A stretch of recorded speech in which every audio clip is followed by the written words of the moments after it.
Give it up for the Hopeful Heroines. Yeah! So I don't know if we get this comparison all the time. You might love it or hate it. So I saw Devotchka a couple of weeks ago with the Colorado Symphony behind them, and it reminded me of that. It was a really beautiful experience. So thank you for that. So hey, everybody. Hey. I'm gonna read a couple of poems to you. Is that cool? Yes. This is my brand new chapbook. Smart mouth. Ooh. It's only $10. $10? Yeah, so it's also, it's called Smart Mouth. I also have a CD. And the CD is kind of an unusual, it's not like a spoken word album exactly. It's a little bit different, so I do a lot of different things. So it's basically this album, it's called Remixed. Created because a lot of different producers and DJs basically grabbed a cappella pieces that I put together and then they built songs around them. And that's what this album is. So it's a really unusual, but I kind of enjoy it. I like it. I think it's kind of fun to listen to. So yeah, I have a couple of things. Yeah, if you're interested, I'd be happy to put one in your hands so I can go home with you tonight. That's how it happens. In the form of a book or a CD. It's fun stuff. Yeah, so I wasn't sure I was gonna do, you know what? I think we'll start here. How much time do I have? Just give me like a when it's time. I might ask for it depends if you do a piece that I request or not. Oh. You have a request? I'm just saying I will, yeah. Okay, alright. But go ahead, just do you. Alright. So I wrote this piece for a vigil at the ICE Detention Center last Valentine's Day, and read it there for the detainees. I cannot tell by its rhythm where this heart was born. It is only music, pulsing through palms. We know this when we hold hands. Let whispers tickle ears, whatever language they assume. I do not know how to cry in English. No sé cómo llorar en español. Tears are born world citizens. They do not need to speak to find each other, to rush into rivers that cannot be dammed. I will not ask the wind where it is from. It would only answer with its coming and going, does not recognize these fences or lines, does not even see them. I will not ask the monarchs for a passport, will not pinch them from the air and pin them for their passage, will not shoot them as they fly away. I will not shush the roaring seas beating upon the border from another nation's shore, will not pretend its origin is worth less or more. We are, each of us, worth our weight in water or in papeles. I will not ask each grain of sand from whence it came, will not interrogate the sediments and segregate them by shade. I will not cast a net around the beaches.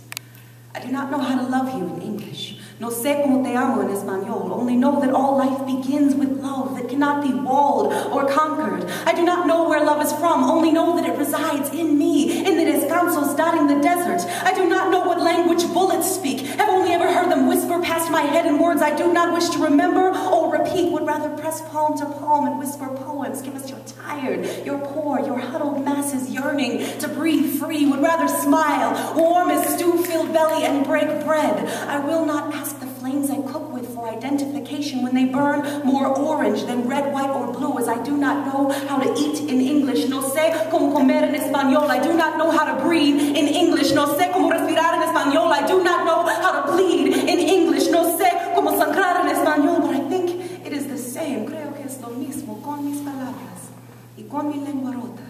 Yo trato de hablar with my words, and with my broken tongue, I try to speak.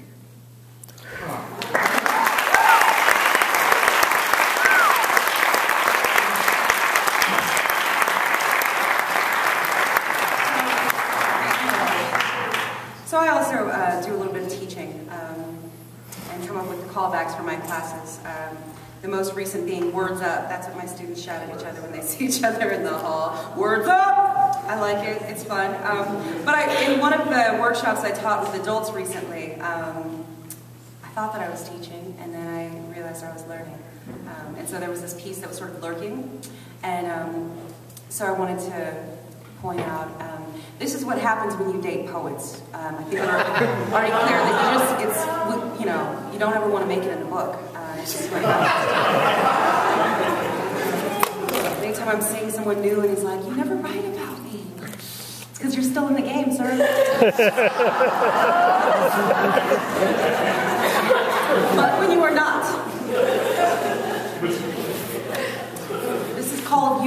everything.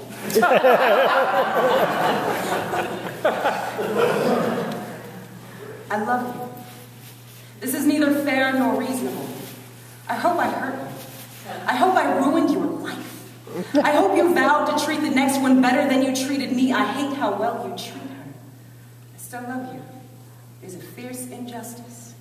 I hope the hole I left in your life will always whistle. I hope I am the one that got away. I burned every picture of you. I deleted your name from my phone. You ruin everything. There are too many jokes that only you get. They are not funny anymore. I still email them to you sometimes. You are a diamond ring on someone else's finger. You are the meal at the 5-star restaurant that made me vomit. You are the dream home and the termites in its bones. You are a shipwrecked yacht. You are a dream, a nightmare coming true. You are a snowman on the first warm day. You are a sunset on a moonless night. You are the last cigarette. You are a sweaty 2 a.m. pulling me away from what would have been a good fight. You are two lovers that do not make love. You are new sandals in a snowstorm. You are a kiss on the cheek and the smell of another woman. You are Central Park and the autumn leaves and the giant moon and the rats in the bushes. You are a bad poem. You are the midnight kiss and the morning remorse. You are the birthday phone call. You are a wedding gown after the divorce. You are a photograph of a dead friend that I still want to remember as living. You are a great poem. You are the best poem. You are the poem that breaks my heart. You broke my heart. Several cardiologists confirmed this. The echocardiogram showed there was a piece of it missing. The blood kept flowing backward, and maybe that's why it's so hard to let go. It is a fierce injustice. I left your book in your mailbox. I'm not sure the world is big enough. Even the moon looks like you sometimes. This is neither fair nor reasonable. You cannot have me now. I do not want you. I do not want to want you. You are a parking lot conversation after everything has closed and we cannot stay and we cannot go. I do not want to write for you. You do not love me. I used to tell people it was complicated. I sometimes still dream in your voice. I hope you burned everything that reminds you of me. I hope I ruined your favorite song. I hope your smile will always bear my signature. I hope you will always miss me. The hole in my life whistles. We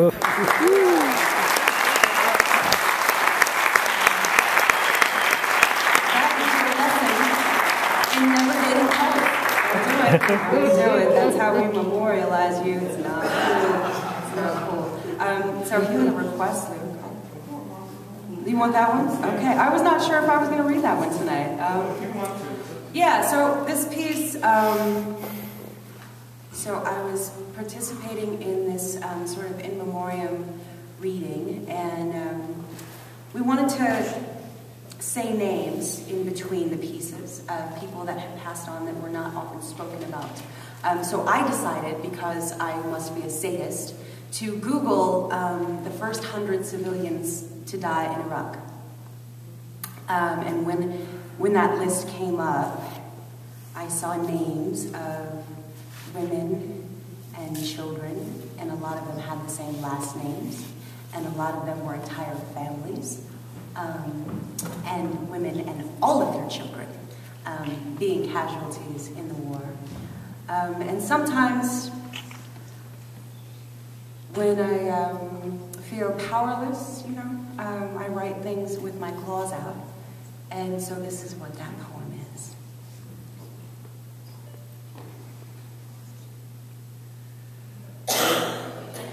To our warmongers and unapologetic conquerors, I don't want to go to war with you. Would rather raise my babies, grow our food, and continue on like so many other women in the world, but you have polluted our soil. Our land is fertilized with the bodies of civilians, the earth soaked through with blood of women and children. Doesn't matter now what nation they were killed in, the ocean tides are washing them ashore, and I hear them. Smell their ashes in the wind every 4th of July. I hear them coming. Will not stand with you when they do. Their blood is on my hands as long as I am near you. I have written letters, have rallied and organized and spoken out. I have voted and only find the lines in the sand drawn more clearly. It is love or it is murder. I am walking the fence between the two, ever more certain that I must reduce the weight of your heavy hand or relieve you of your heavy head. It is my head too now, fashioned you upon my shoulders and marched, trudged, buckled beneath your weight, humming Yankee Doodle all the while. How can we pretend now that we are separate?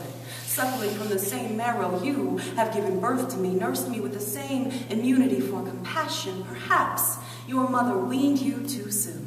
The disconnect from human flesh left you seeking a warmth that can only be found inside other people's bodies. There is a remedy for this. I am offering up my nurturing knoll. I am the softest place, can coax the violence brewing in the sum of your man parts and ease. It can show you ways to feel the warmth of a person without splitting them in half. You must not know this trick yet. I can teach you. I must teach you. I see.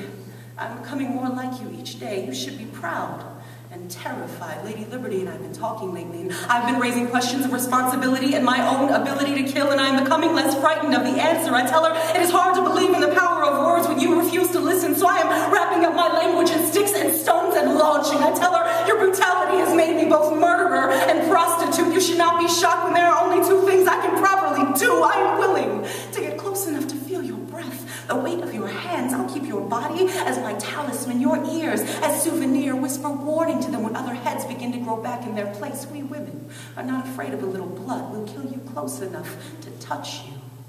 I do not want to believe that ending your life is the only solution. I long to believe that beneath your smug demeanor there is something almost human. I need to believe that if offered enough love, you will choose it. And I am offering the best I know how to give. My love is good. I am convinced of this. It is strong enough to make a man change his ways. I am offering you a chance to change your ways. And I wonder, when I have one palm open against your cheek, a razor in the other hand pressed firmly to your fattened neck, if you will seem more human to me, if I will be able to make you hear me. I need you to hear me. I need you to know that the only blood you are entitled to is your own. If I have to make you choke on it, and I can do it, I know I can do it. Please, don't make me do it.